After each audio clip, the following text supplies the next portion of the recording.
One of the biggest challenges that we face as leaders is balancing control and empowerment. We want things done well, done right, and done in alignment with the mission. But if we're not careful, we accidentally create a culture where people are waiting for permission instead of taking initiative. And this really hit home for me recently during a check-in with our member experience team. I thought it was just this routine meeting, but it quickly turned into an eye-opener for me. They didn't need me to micromanage. What they really needed was clarity and trust and the freedom to make decisions on their own. And that conversation was a turning point for me. It led to what I now call the ownership mindset. See it, solve it, and share it. It's a simple framework to build culture where people don't just do tasks, but they drive innovation. So let's break this down. Step one is to see it.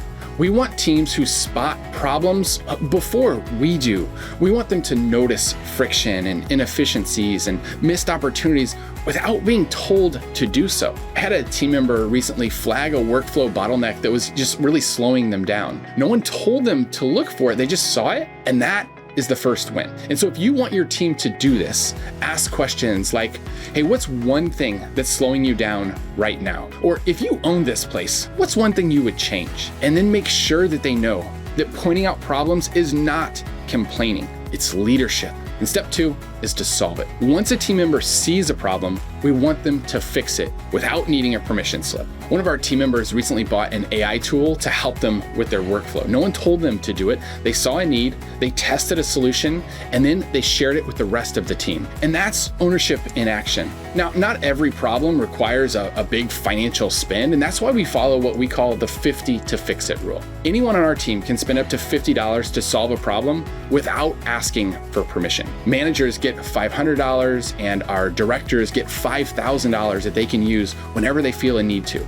And when someone steps up, we celebrate it. And now step three is to share it. Innovation doesn't help if it stays stuck in one corner of the organization. We need people to share what's working. So that same AI tool that I was talking about earlier, because it was shared, it didn't just help one person, it helped the whole team to work smarter. And some of our biggest ideas haven't come from the leadership team. They've come from the people doing the work every single day. So create space for this. Make show and tell a regular thing. And when someone finds something that works, have them do a demo for the entire team. Celebrate it and spread it. So now, what about when a decision does need leadership input? That's where we use the 1-3-1 model. It goes like this. You define one clear problem, and then you offer 3 potential solutions, and then you make 1 recommendation. It's simple, but it's really powerful. You see, it teaches critical thinking, it avoids bottlenecks, and it makes decision-making way more efficient. So here's a quick example. One of our team members saw that our customer support response times were just a little bit too slow. So instead of just pointing it out, they came with 3 options. We can hire more staff, we could add a chat bot, or we could redesign the entire workflow. And then they ultimately recommended redesigning the entire workflow because it was the fastest and the most cost-effective. We gave the green light, and then we made an immediate impact. So here's the big idea. You don't have to have all the answers to be a great leader. In fact, the best leaders, they build cultures where the answers come from the team. And when your people have clarity, trust, and ownership, they stop waiting. They start solving.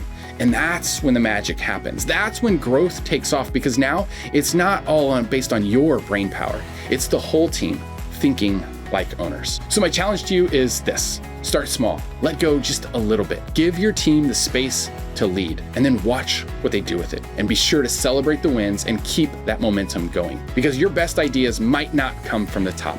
They're already on your team, just waiting to be seen, solved, and shared. And if you're working on building a team that leads with ownership, I'd love to connect. Let's stay learning from each other. You can find me on LinkedIn and just search Tyler Smith, and let's connect there.